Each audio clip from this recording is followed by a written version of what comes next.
believe they are withholding some of the documents at the request of the British Secret Service. Behind the gilded gates of Britain's palaces lie secrets the public was never meant to see. Whispers among staff spoke of a locked chamber, Camilla's hidden room sealed from curious eyes. But when royal guards defied centuries of protocol and forced their way inside, what they uncovered sent shockwaves through the monarchy. Forgotten relics, forbidden letters, and chilling reminders of scandals long buried. This was no ordinary royal collection. Stay with us as we reveal the untold story of the secret room, the daring break-in, and why its contents may change how history remembers Queen Camilla forever. The whispered rumors behind palace walls. Every palace, no matter how polished its marble floors or how dazzling its chandeliers, holds corners that never make it into photographs. Behind closed doors and gilded corridors, whispers travel faster than footsteps.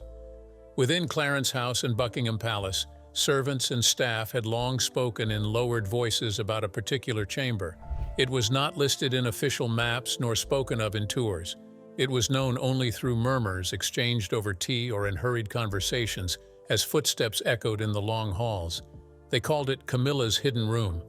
At first, it seemed like nothing more than a fable invented by bored attendants. Staff who worked late nights swore they had seen a shadow slipping into a locked passage. Others claimed deliveries arrived without explanation, crates carried in under guard but never appearing again. The stories grew over the years, layered with speculation. Some said the room contained letters too controversial for the royal archives.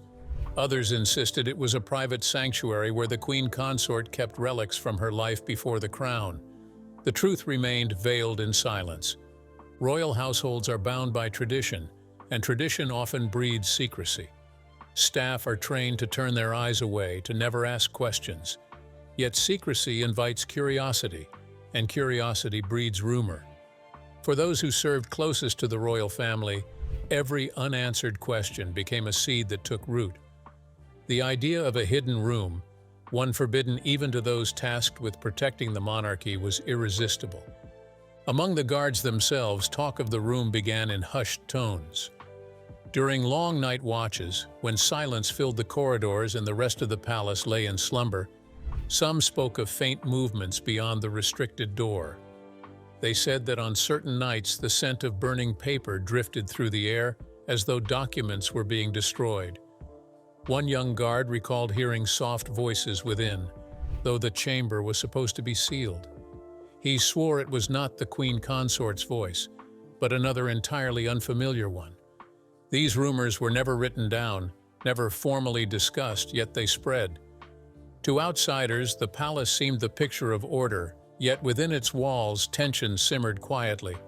Everyone knew that to speak too loudly could mean dismissal, for in the royal household, discretion is the greatest currency. Still, the whispers grew. The question lingered in every corridor. What was the queen consort hiding? It was not unusual for royals to keep private rooms. History is filled with monarchs who guarded secret studies or personal libraries, places where matters too delicate for the public were kept. Yet there was something different about this chamber. It was hidden, not simply private. It carried the aura of being forbidden. The guards knew of every hallway, every locked door, yet this one was spoken of with a strange unease, as though opening it might invite consequences none could predict. And so the legend of Camilla's hidden room began. It was a story told in whispers, passed from one shift to the next, never confirmed but never denied. Within those whispers lay the seed of suspicion that would one day grow into an act of defiance, an act that would shock not only the palace but the entire nation. The guard's suspicion grows. The whispers of Camilla's hidden room might have remained idle gossip had it not been for the men who patrolled the palace halls night after night. Guards are trained to ignore rumors, to hold steady beneath the weight of silence, yet even they are human. Once a mystery is spoken often enough, it begins to press upon the mind during those long hours when the palace slumbers, and every creak of wood or flicker of candlelight seems louder than it should. What began as quiet chatter among staff soon took root in the thoughts of the guards themselves. It was during one winter evening that suspicion first sharpened into certainty. A pair of guards, stationed near a quiet wing of the residence, noticed a small delivery being carried in through the servants' entrance. The boxes were unmarked, no larger than a man's chest, yet the way they were handled betrayed importance. Instead of being taken to the kitchens or storage, they were carried down the corridor leading toward the wing where the locked chamber was said to be. The guards exchanged glances, their training urging silence, but the questions burned behind their eyes. Where were those crates truly headed? From that evening onward, the guards began to pay closer attention. One reported that during his midnight rotation, the door to the forbidden chamber appeared different. The heavy lock that had always gleamed untouched now bore faint scratches around its edge, as though it had been opened recently. Another swore that when he passed by at the third hour of the morning, he caught the faint flicker of candlelight escaping from beneath the sealed door. His pulse quickened, and though he lingered only a moment, the memory gnawed at him for weeks. Slowly, suspicion turned into an unspoken pact among a small number of guards. They began to share their sightings in whispers, careful never to let their conversations carry. A few dismissed the oddities as tricks of light or imagination. Yet others insisted they had heard movement of soft footsteps like slippers brushing the floor or the faint scrape of furniture being shifted. What unsettled them most was that these sounds came when the queen consort was known to be elsewhere, either traveling or attending public functions. If she was absent, then who or what was inside that chamber? The weight of duty pressed heavily upon them. Their role was to protect, not to pry.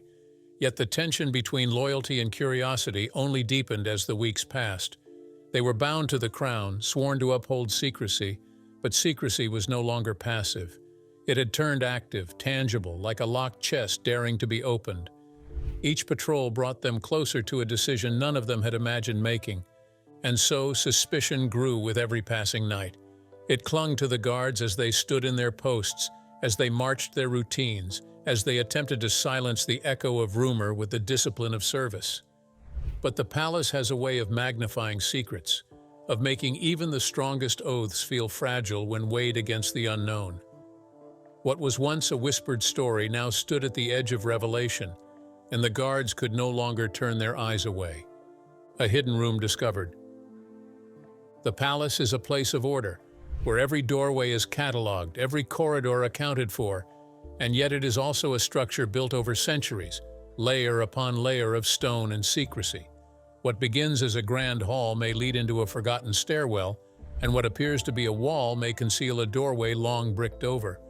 For the guards who carried their suspicions night after night, it was only a matter of time before watchfulness became discovery. The whispers of Camilla's hidden room, sharpened by strange deliveries and flickers of candlelight, were about to shift from rumor to reality. One winter evening, when the palace lay cloaked in silence and the distant hum of the city was softened by frost, a guard on patrol noticed something peculiar. He was walking the narrow hallway that led toward the section where the locked chamber was said to rest. The carpet, thick and ancient, had been pressed down unevenly as though heavy objects had been dragged across it recently.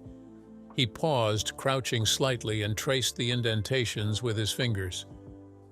They did not lead toward any known storage rooms. They vanished into a section of the wall where no doorway was marked. It was then that he noticed a faint seam. To the untrained eye, it looked like part of the paneling, the kind of carved oak that lined many of the palace's hidden corners. But his hand brushed over the wood, and he felt a narrow groove running vertically from floor to ceiling. The realization struck him like a jolt of cold water.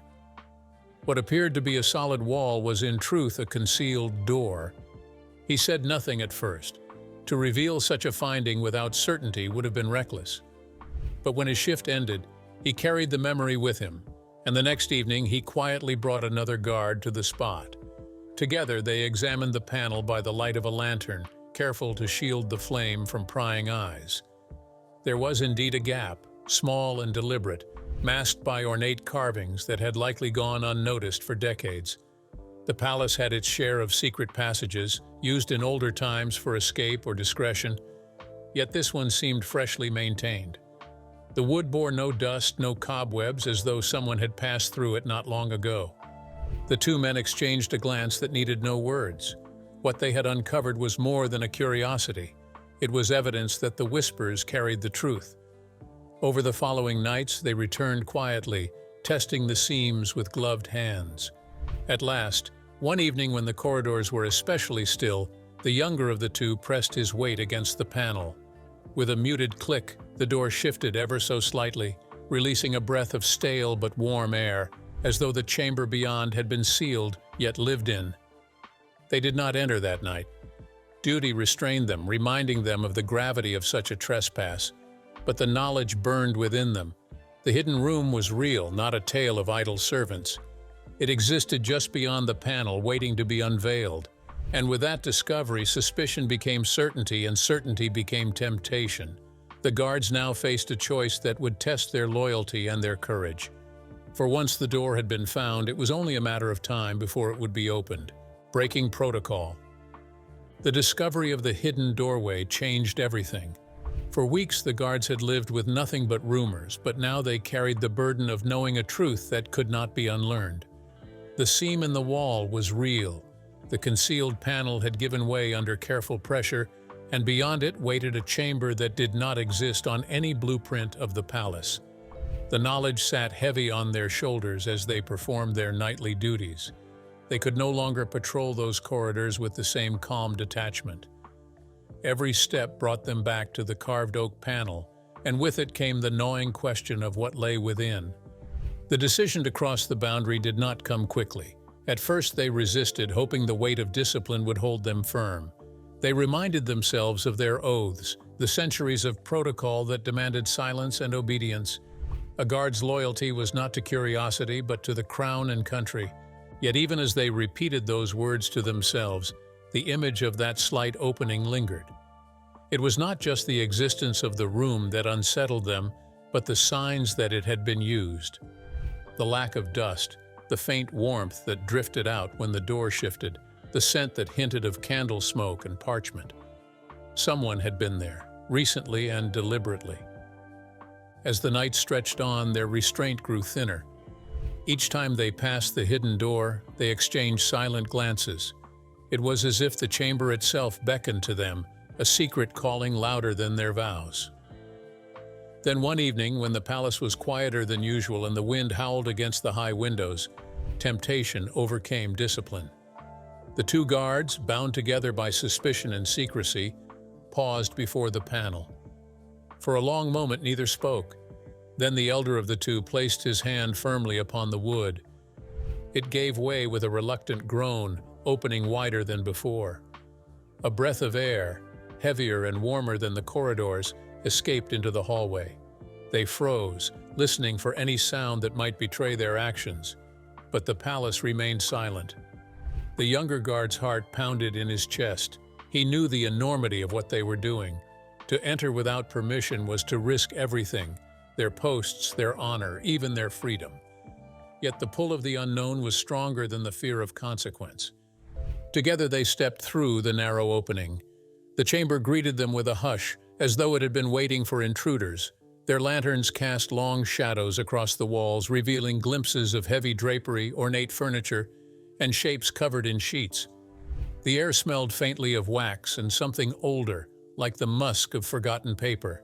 They advanced only a few steps, careful not to disturb the stillness, yet already the reality surpassed every whisper. This was no simple storage space. It was a room curated with intention, hidden away for reasons they could not yet fathom. The weight of their actions pressed down on them, yet neither turned back. At that moment, protocol had been broken. The invisible line that had held them in place for so long was crossed, and there could be no return to ignorance. They were trespassers now, guardians who had chosen revelation over obedience. And what they found in those first few moments was only the beginning. The deeper they went, the more they understood that this room carried a story meant to remain untold, a story that would soon shake more than just their silence.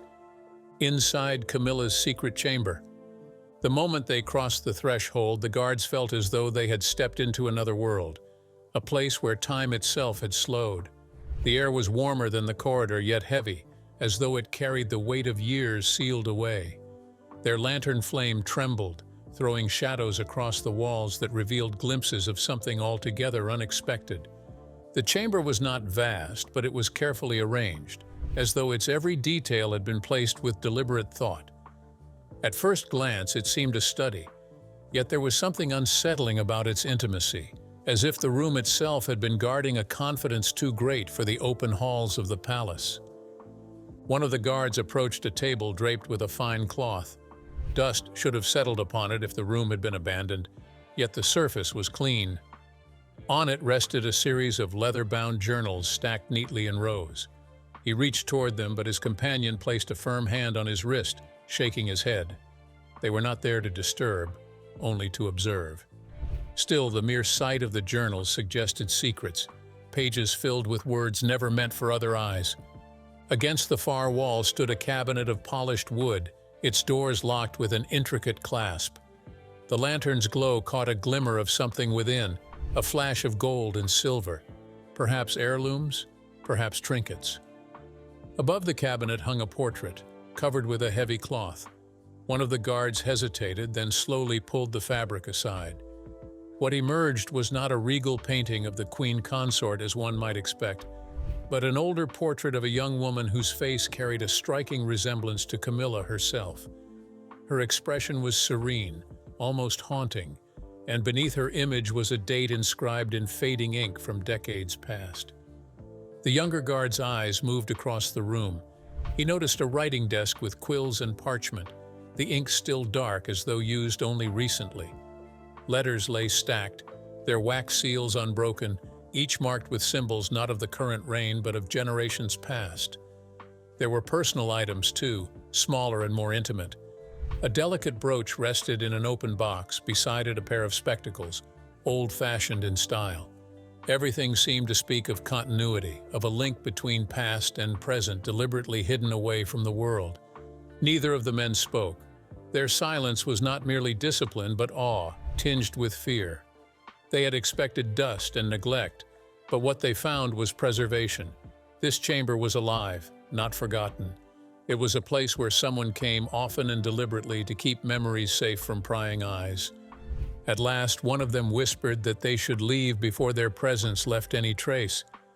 Yet as they turned toward the door, the weight of what they had seen pressed on them. They had entered not just a hidden chamber, but a vault of private history, guarded more fiercely by silence than by any lock. They left quickly, hearts racing, carrying with them the knowledge that the whispers had never been just rumors. The room was real, and its secrets were far more intimate than they had ever imagined. The secret collection revealed. When the guards returned to their posts that night, they carried more than their usual duty. The images of what they had seen inside the chamber pressed heavily upon their thoughts. They had expected cobwebs and forgotten relics, yet the room had been alive, curated, and filled with objects of striking intimacy. Neither could shake the sense that the chamber was not simply private but deliberately concealed, as if what it contained had the power to stir questions better left unanswered. And though they swore in whispers to one another that they would not step inside again, curiosity is a force not easily silenced. In the days that followed, they began to recall every detail with sharper focus. The portrait of the young woman lingered in their minds, her face almost a mirror of the queen consort's own, though the date beneath suggested she lived long before Camilla's time in the palace. Who was she, and why was her likeness kept hidden? The journals, too, haunted their thoughts. The leather covers, worn with age, hinted at decades of writing.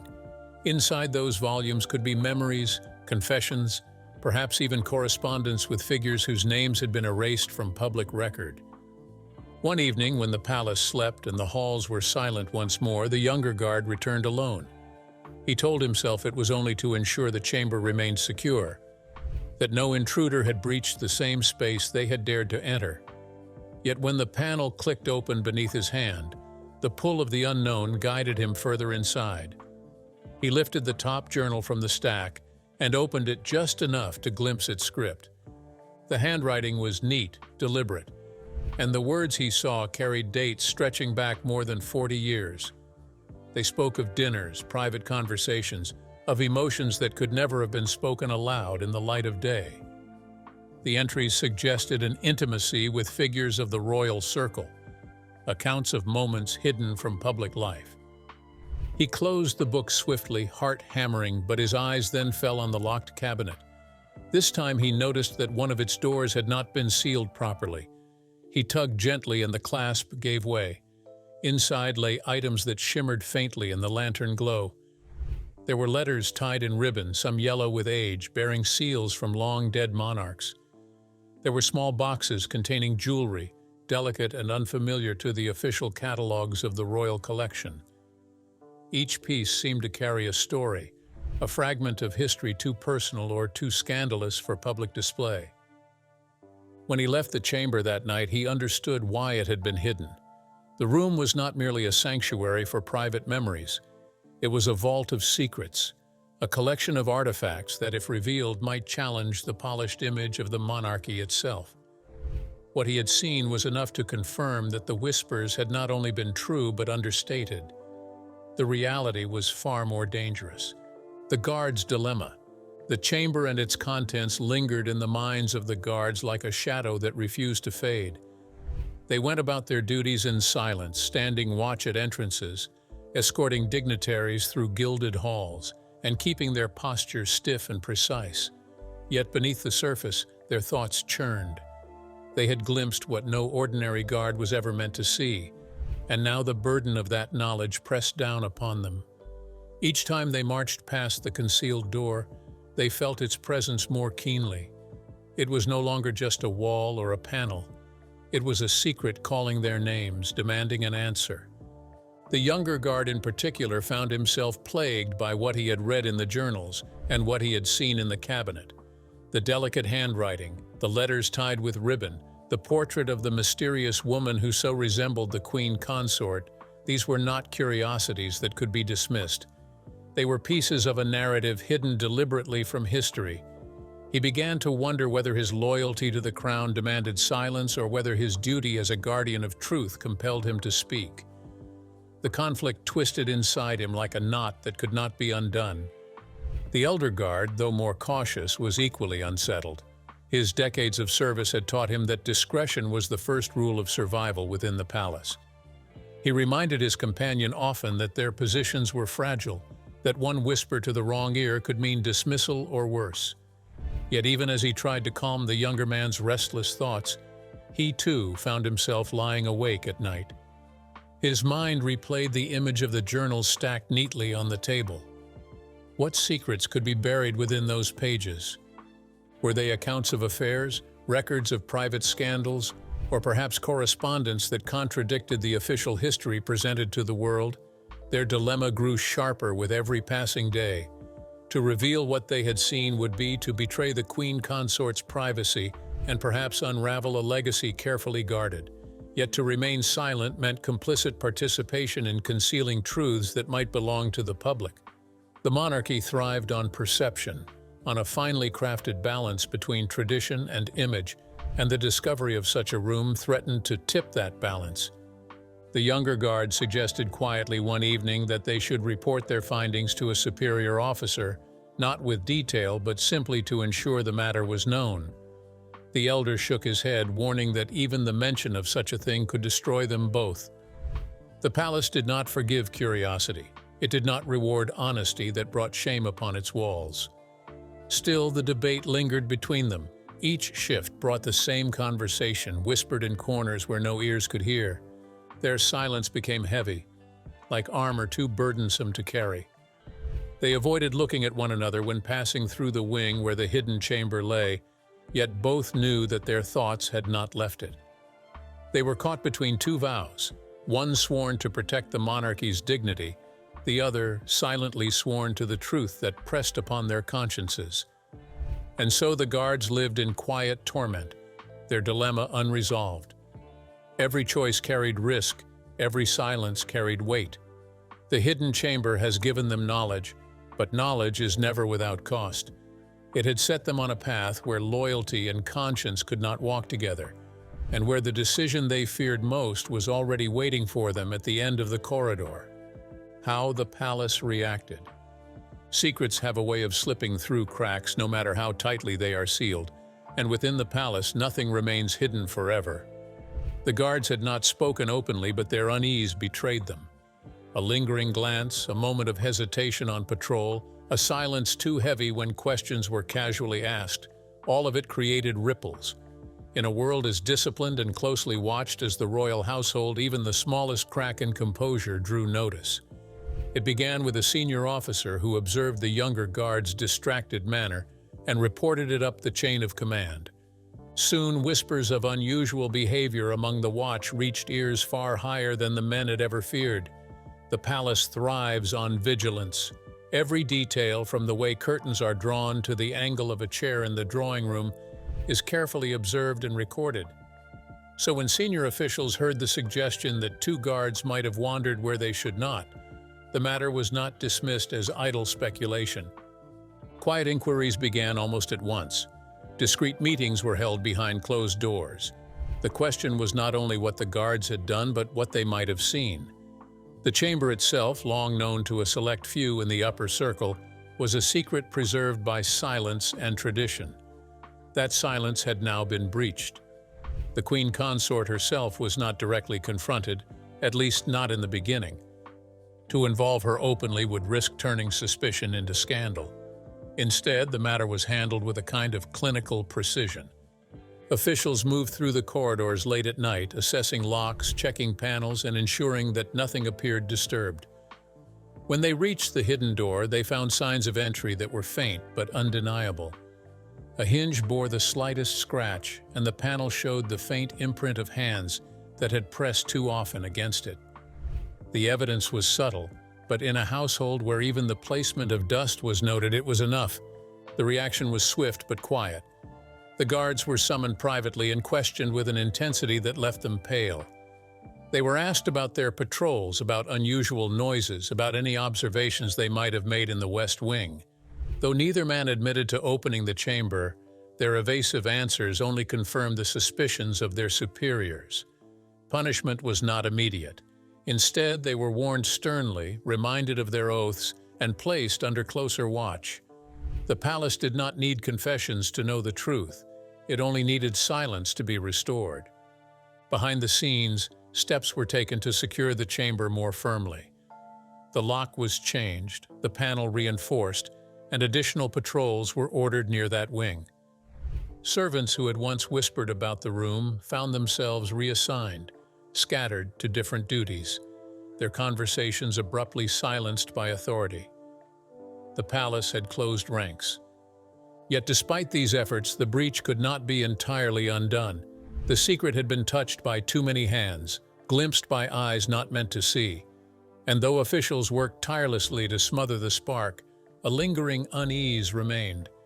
For in palaces built upon centuries of tradition, once a door has been opened, no amount of sealing can fully erase the knowledge of what lies within.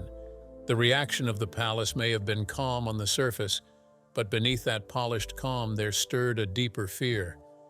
Secrets had been threatened, and the monarchy knew well that once threatened, secrets have a habit of returning to the light. Legacy of secrets in the royal family. The palace had tightened its grip, but the events surrounding the hidden room could not be erased from the minds of those who had seen too much. The guards returned to their routines, outwardly obedient yet inwardly transformed by the knowledge they carried. The Queen Consort resumed her duties, attending public engagements with composure and grace, but the hidden chamber lingered as a shadow behind every carefully arranged smile. What had been whispered gossip had become a truth too dangerous to speak aloud. The palace might have restored order, yet the legacy of secrecy had been laid bare once again. History is filled with stories of monarchs who concealed rooms and guarded chambers. Henry VIII was said to have maintained secret staircases leading to private quarters. Queen Victoria is believed to have left behind hidden letters, some of which only surfaced generations later. Even more distant rulers, from the Tudors to the Stuarts, surrounded themselves with rooms known only to their closest confidants. These chambers were not simply indulgences. They were sanctuaries, places where personal truths could be protected from the harsh scrutiny of public life. To rule meant to be seen, but to survive meant to preserve what must never be seen. Camilla's hidden room, with its journals, portraits, and carefully preserved relics, fit into this centuries-old pattern. It was not an anomaly, but a continuation of tradition, a reminder that behind the grandeur of crowns and ceremonies, royals are human beings shaped by private histories. The objects within that chamber were not merely curiosities. They were fragments of a story carefully kept away from the gaze of the nation, perhaps because they revealed vulnerabilities, attachments, or connections that could not withstand the glare of public judgment. For the guards who stumbled upon it, the discovery was a harsh education in the complexity of monarchy. They had sworn loyalty to protect the crown, but in doing so, they had also become protectors of silence. Their dilemma had not been resolved by official reprimands or stern warnings. Instead, it lived on within them, a reminder that service in the royal household is not simply about discipline and ceremony, but about carrying the weight of secrets never to be spoken. And so the hidden chamber faded once more into rumor, guarded now more tightly than before, yet its existence marked a deeper truth. The monarchy has always thrived on mystery. It projects power and stability, yet behind its walls it survives by preserving fragility and shielding truths from the world. Camilla's secret room was but one chapter in that ongoing story. It would never appear in official records, nor would the queen consort ever speak of it.